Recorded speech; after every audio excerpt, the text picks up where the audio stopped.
slam. She's brought it to the international level, hosting the women's slam competition here for a couple of years now. So she is kind of like Rachel Mighty. She is not only a poet, a performer, but also someone who's like an activist and a leader in the community, working with organizations and schools to teach the power of writing and the power of poetry. So let's give a round of applause and welcome Candy. Thank you. How are y'all doing this morning? It is so fucking early. I was sitting in my bed after I got really drunk last night.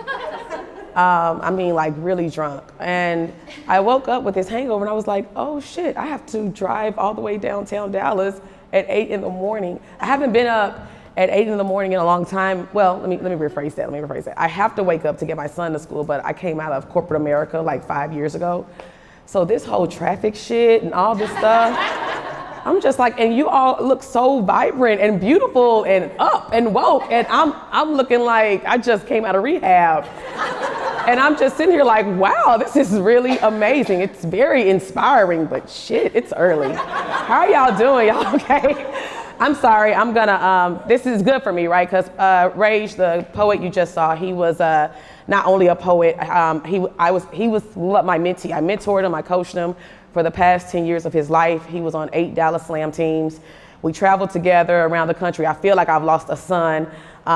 So he died of a heart attack Sunday, all of a sudden.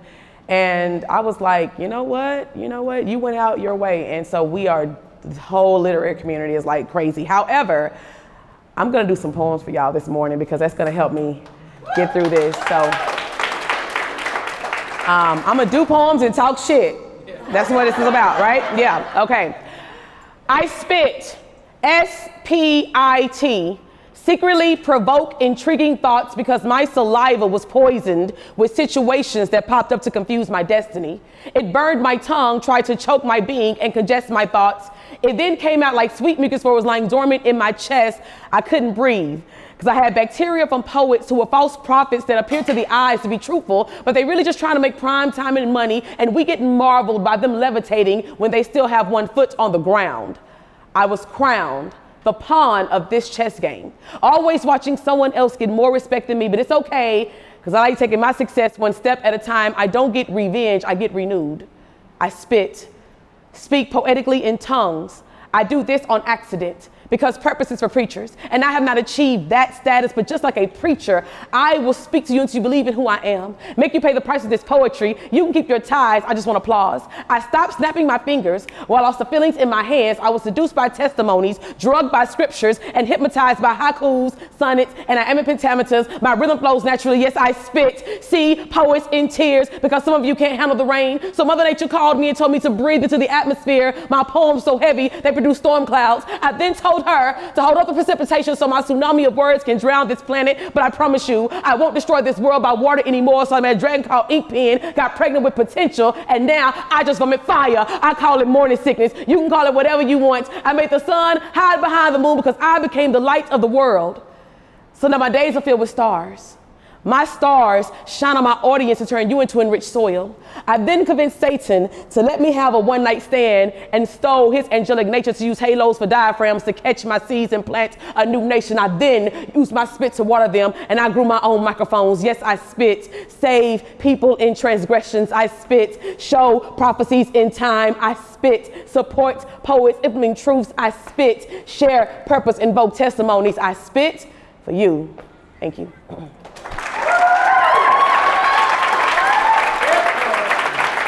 Right?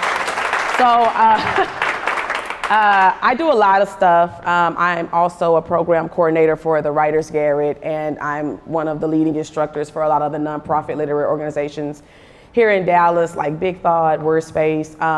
And I go into classes all the time, and the kids, the teenagers, they love that poem. It's like, oh, you got bars, Miss Candy, you got bars.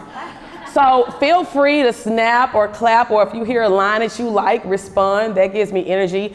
That was like my talking shit poem, because when you're a woman of color in leadership in Dallas, it's rough, right? And when I've been doing poetry for over 20 years, I know I don't look that old, but over 20 years. And, but it was so male dominated, right? And me being the only woman to kind of come up in the ranks, and everything is just so fucking male dominated. It's the era of the woman, like, get over it already. But 10 years ago, slam poetry and a career in poetry wasn't a thing. So I wrote that piece because I was like, I need to be vocal. I can hang with the big ones or whatever. Then I started getting a little old, back started hurting a little bit, got a child, started raising a teenager, and I calmed down a little bit.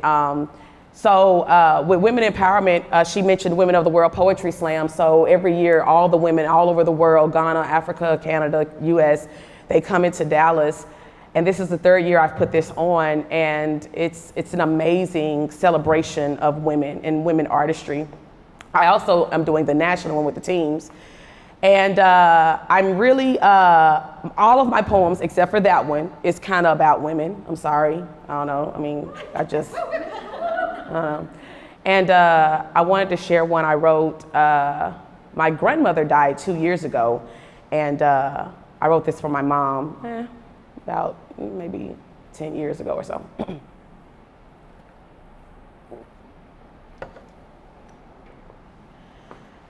A conversation with my mother. The year was 1971, months before my oldest brother was born. Hey, bubbling brown sugar baby girl, look at you, full of life, laughter, love. Your possibilities are endless.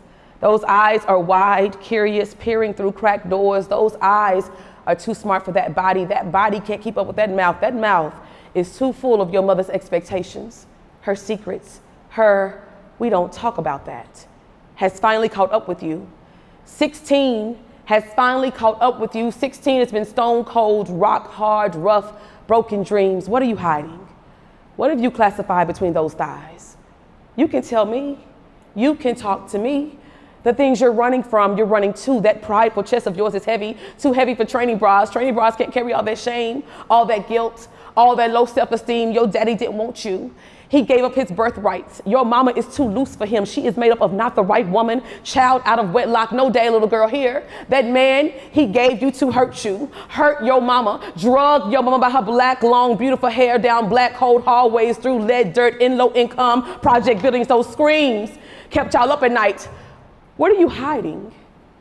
In that belly, baby girl, that belly is getting big, that mouth is getting swollen. You are carrying an underground railroad in your throat, but you can't go back though, because these project clotheslines have made you trapeze artists, made you perfect, but they can see what mama can't. You dropped out of school at 16. You have no high school education, and you're carrying a secret in your belly, and you can't talk about this because this is too much shame for your mother's church group, but she got secrets too. Why are you running, huh? Don't you know an uneducated black pregnant teenager is a Republican's nightmare? They'll make sure you stay dumb and pregnant and going nowhere, because chances are you're gonna get pregnant again, depend on the system, be on welfare, a junkie, a case study, a token. They'll make films about you and call it precious. Continue to hold a mirror to your face every day, reminding you the odds will never be in your favor. Why did your mama not tell you, huh? Why did she let that boy seduce you? Why did she tell you the same thing happened to her when she was your age? Why black folks gotta be quiet? They heard y'all screaming. Why didn't your daddy want you? What kind of dirt did you come from that he just spit on you and kept going? No daddy-daughter dances. You'll be trapped in this body forever. Never go on your first date. Never have your first prom. Never have that sweet 16. 16 ain't gonna never be sweet for you, baby girl. Your mama said, how in the hell you gonna finish school with a baby? You can't be no smart single mama. Ain't no Michelle Obama's coming out these projects. So what we gonna do, baby girl? We're 16. We're 16 and pregnant. We're 16 and pregnant with no education, but look at you, full of life, laughter, love. Your possibilities are endless. Aren't they? Thank you.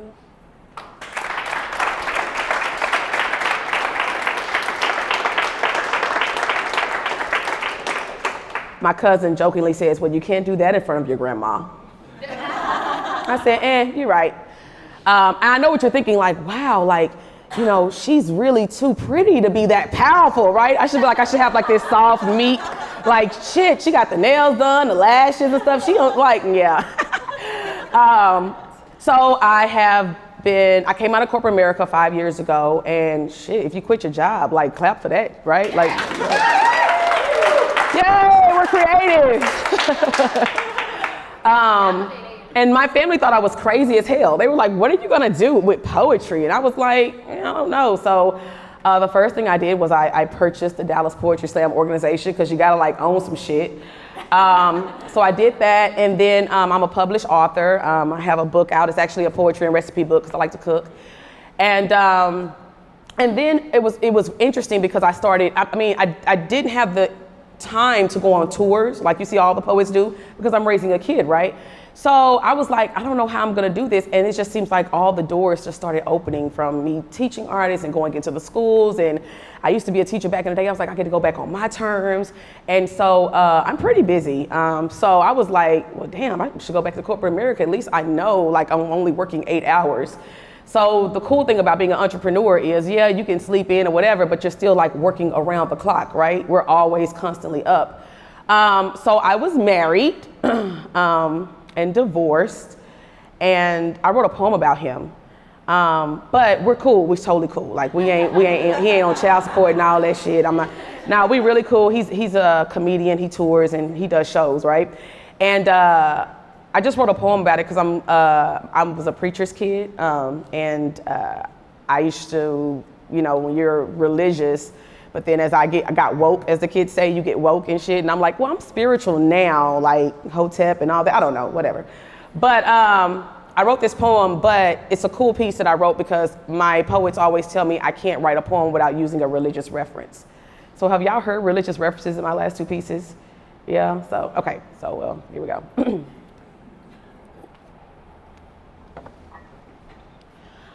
I think it's time for me to write a love poem for you. You asked me if I loved you. I replied yes. You then told me that I never showed you, so it was hard for you to trust me. So let me tell you how much I loved you. I love the smell of your mistress' perfume so much when we made love, it was her face I saw every single time. I loved your back, the way your shoulder blades were planted like skateboards, so I never fully trusted you to keep me stable. I longed for your kisses that reminded me of cheap vodka, stung my lips, tainted my tongue, burned my heart, and then made me vomit. I would tell my hair follicles to fall at your feet and clean them. In my eyes, you could do no wrong, so I attempted to kiss the very ground you walked on, hoping that the dirt in my mouth would taste better than these lies you have forced down my throat. I loved you so much that I was your crucifix and you were my stigmatic silhouette. And at times, I wanted to take the thorns off every rose you gave me, make a crown, press it into my flesh, and sweat all of the orgasms you gave the women you placed before me. You could play tic-tac-toe on my back because your tongue was like a whip that cut into my flesh every time you spoke down to me. The holes in my wrists and my feet became mirrors to your thoughts. I didn't know you wanted me to feel your hurt. I will begin to bleed tears that will fall into my hands and turn to salt. I use them as medicine on the scars you left, hoping that it would burn, and I can remember the intense pain you gave me every night. I had Caesarean scars on my stomach that were tattooed from the pieces of glass you shattered in my house, the curse words that came from your mouth, the abuse sent me into labor to give birth to your jealousy. You humiliated me. So, here is your communion. Every night, I want you to drink my forgiveness, taste and digest my miserable memories, and do this in remembrance of me. I didn't know I made you so unhappy, but I loved you. Yes, I loved you. But I took all that pain. I finally held my head up, looked you into your eyes, and said, "It is finished." Yay, happy Easter.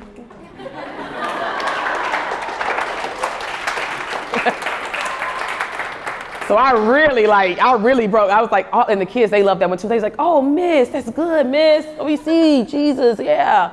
Yeah, y'all got it. How much time do I have? Okay, good. Are y'all enjoying it so far? Yeah, right?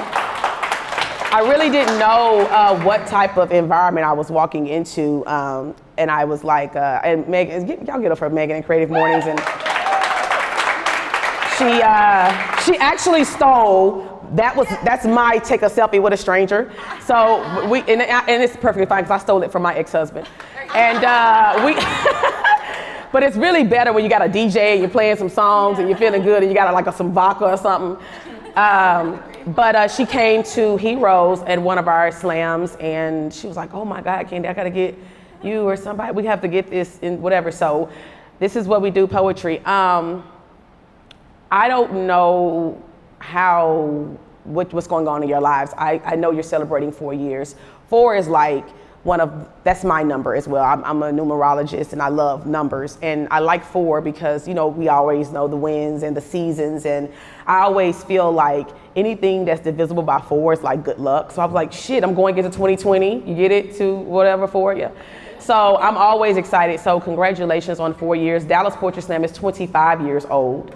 I know, right?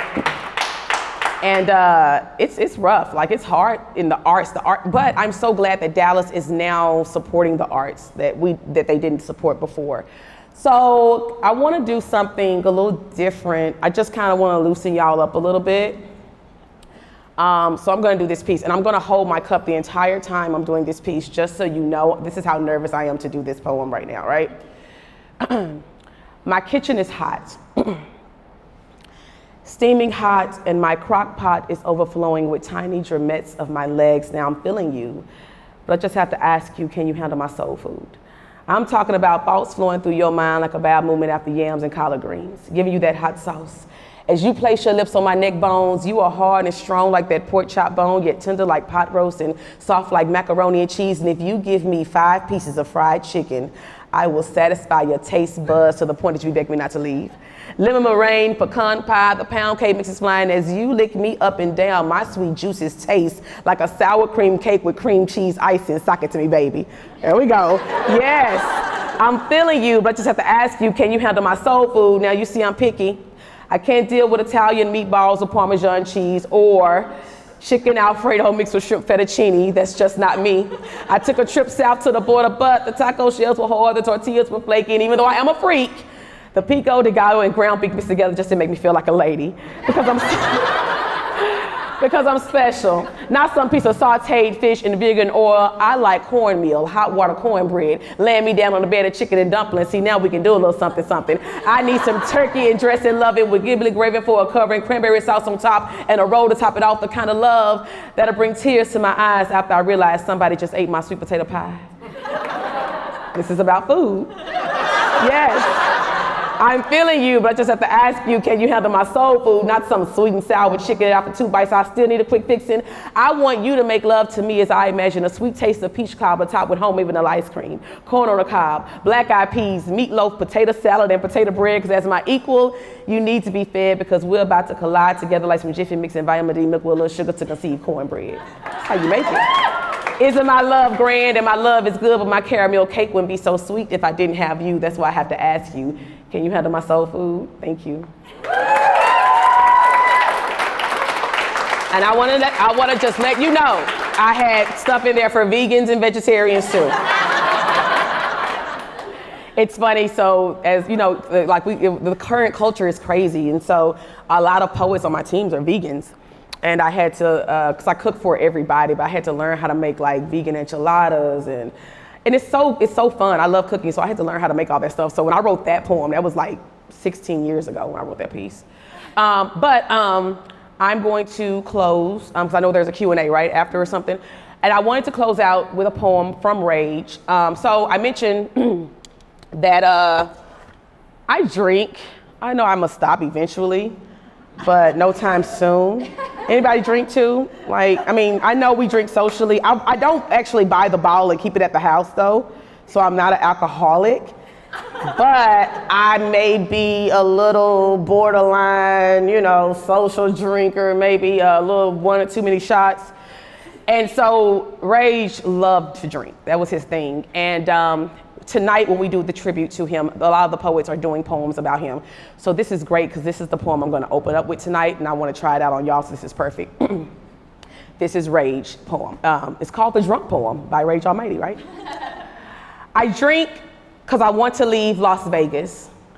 I drink because all of my friends are so fucking boring. I only drink on days that begin with T. Tuesday, Thursday, today, and tomorrow. The last time I got drunk, I was listening to the new Drake CD.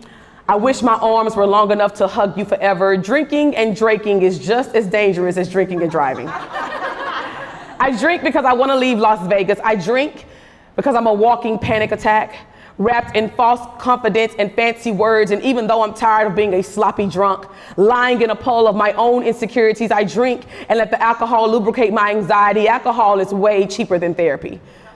So I drink because the world has yet to stop from my depression. I drink light, I drink dark, I drink my kidneys into an eclipse until my body is half moonshine and half mommy issues, until I'm nothing but a confused son that was born to a woman who said, I love you like it was a fucking apology. I drink because I'm tired of seeing my father in the mirror. I'm tired of seeing his face floating in a glass of a whiskey wish that my reflection and my shadow would switch places. I drink because I want to leave Las Vegas. I drink to joke.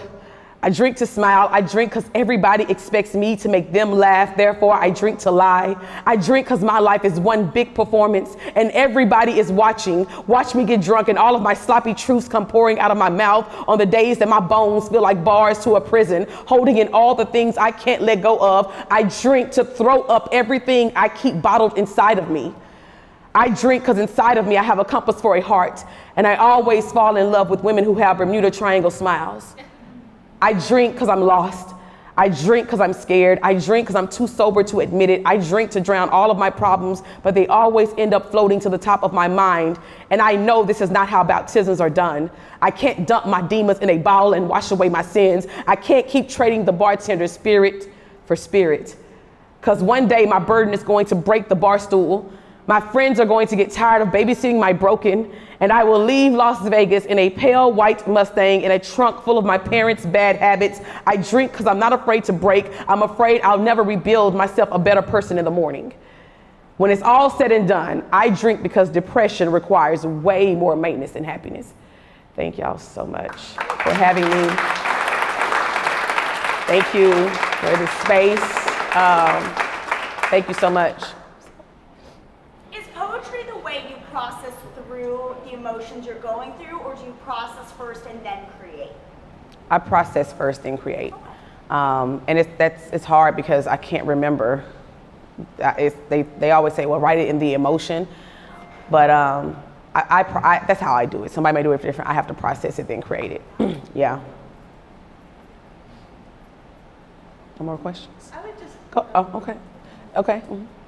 What I've noticed at your shows is that you kind of Rolodex through your poetry and over 20 years. Like, how do you recall all that? Oh, God. I think it's the same way we remember our social security number or something. And like our address. So I do poetry. Currently, I do poetry once every week, once every month, 2 totally different venues, because I have 2 venues. And that's just weekly. So I'm like, it's like it's there in the back of my head. Some of these poems I have literally performed 4, 5, 50 times a year. It's just, yeah. But the new pieces though are a little more difficult because I'm like, my brain, I have to get that muscle memory kind of, wake it up a little bit. But yeah, it's just over time, you just learn it and you just don't forget it. It's like they're in my subconscious. I can't get them out of my head. So it's just practice, and practicing more. We have one in the front and then I have you. Yeah. How has your writing process evolved over the 20 years? So could y'all tell Soul Food was a very kind of generic piece? I mean, it was still funny and it was cute, but I wrote that piece in 2003. You can tell there's a big difference between I Spit and then the 16 and then, so you can kind of see that, right? And I think poetry is different. We write differently. I don't necessarily write to rhyme, and I know some people love that the rhyme scheme, or they have to write in an iambic pentameter or something like that. I do a lot of free writing and editing. So a lot of our poetry, like what you heard from Rage or something like that, it sounds more like a performance piece, right, than something you would read.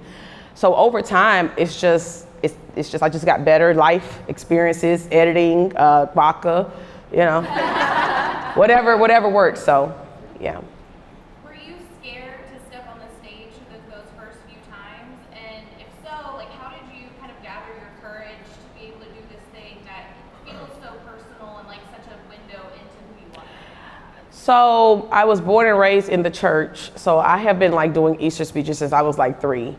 My mom said I never met a stranger. So I always had the gift of gab and just going up to folks and hey, so speaking was never something I could talk in front of anybody. I think what made me more nervous is being judged, not slam judged, but just by people in the audience and making sure that I was received well with some of my poetry. To gather those nerves, I had to continuously tell myself over the years that I was enough, that I matter, that that you're meant to do this, and you have to do it because you have a son watching you. You have, your parents watching you. So it's just daily self-talks with myself. Every Friday night when I get on the stage, they're like, "We don't know how you do it." I was like, "I don't either."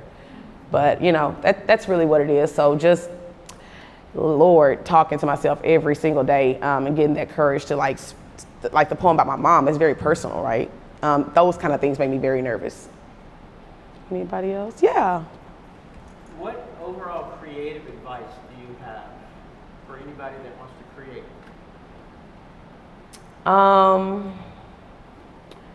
Just do it. When that slogan came out in the 80s, people was like, okay, Nike, but that's really it. I know it sounds cliche, but the biggest thing with creative individuals, we don't try and we always self-doubt ourselves and we're so scared to fail. And people always say, follow your dreams. And I know people yeah, you saying that, but I got bills and I got real stuff going on, but literally just do it. Don't think about it. Don't think about the repercussions, right?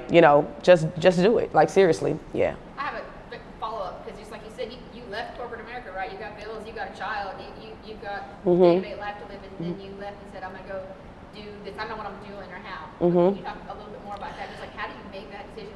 How do you brave to do that? Yeah, was that my 5-minute mark? No, I was asking a question. Oh, you have a question? Okay.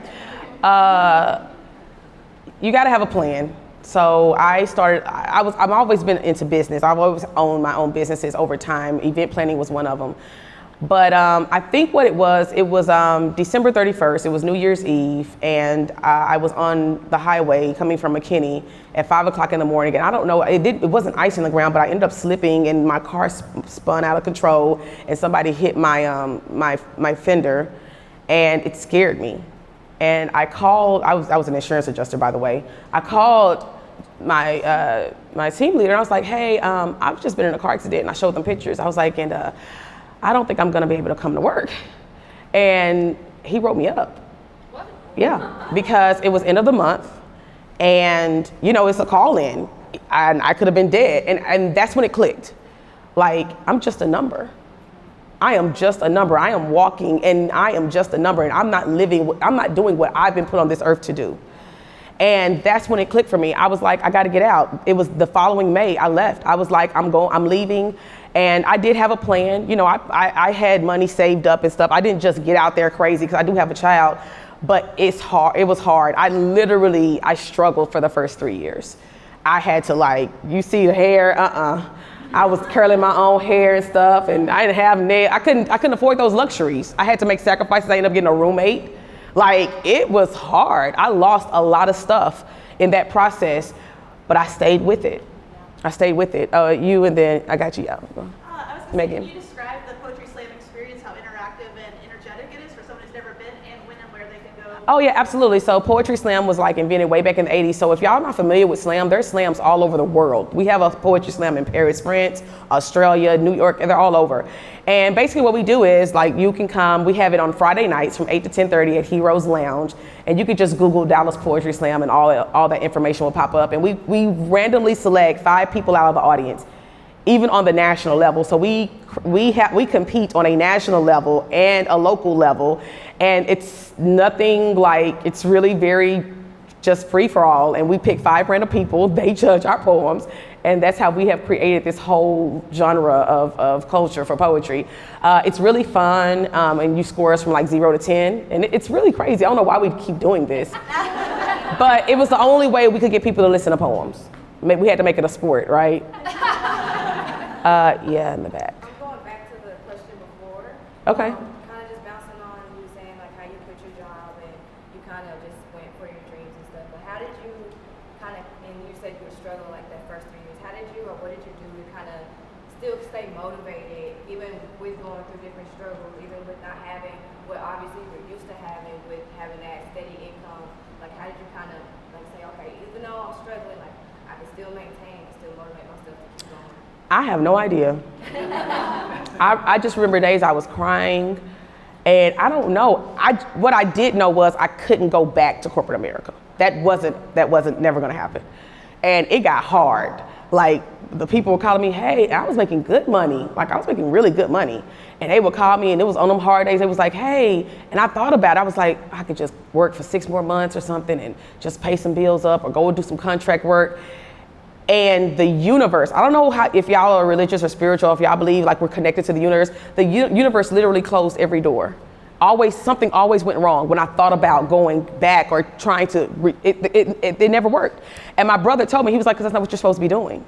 And I was like, well, what the fuck am I doing wrong? I'm creative, I'm cute, I'm smart, I got to write poems. I was like, why can't I make money?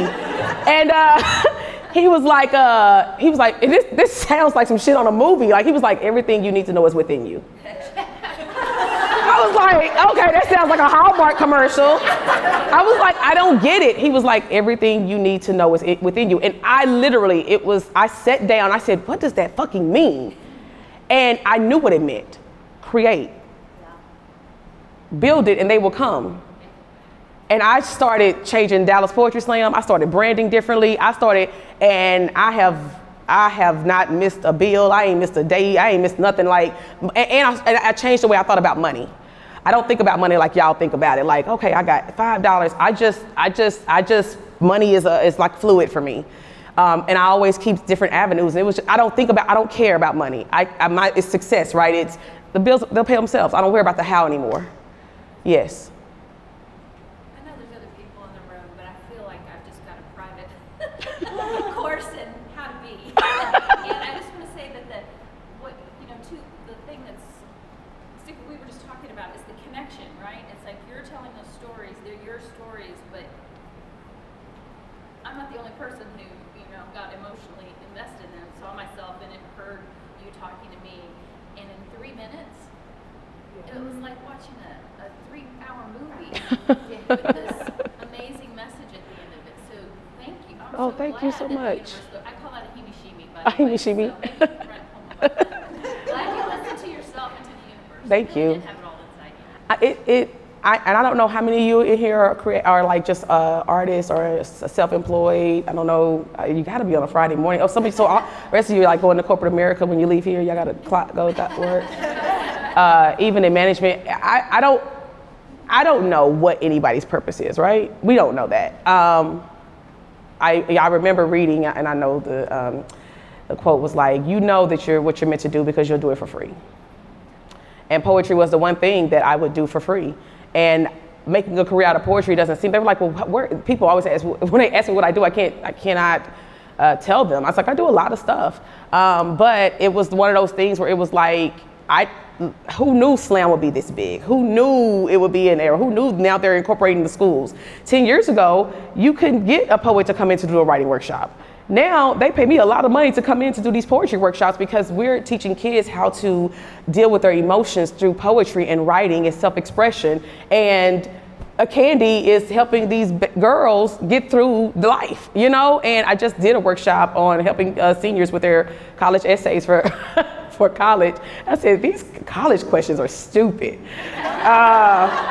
But it's just like that, like the door's open, and now Jesus, I have to turn stuff down. It's so much, it's coming from everywhere. Oh, and I also, I have staff, so I employ teaching artists now. So I was able to bring other people out of their jobs in corporate America and give them careers. So yeah, I just do it, yes. What's the name of your poetry recipe book? Yes, it's on Barnes and Nobles. You can go to Amazon Prime. It's called Heirlooms, Heirlooms. And just type in Heirlooms Candy or like Heirlooms recipes. It'll pop up. I published it in about 2016, and I don't have any copies, but you can get it off Barnes and Nobles or Amazon. Any other questions? I think I saw one. No? Is that it? Okay. Is this the last one or yeah? For being hungover, you made that look effortless. Thank you. I appreciate it. It was rough trying to put the eyelashes on. My hands were shaky, and I was driving. I was like, it felt weird, but thank you. I tried. Is that all the questions? Yeah? All right. Thank y'all so much. I really appreciate it. Thank you. Thank you, Megan, so much.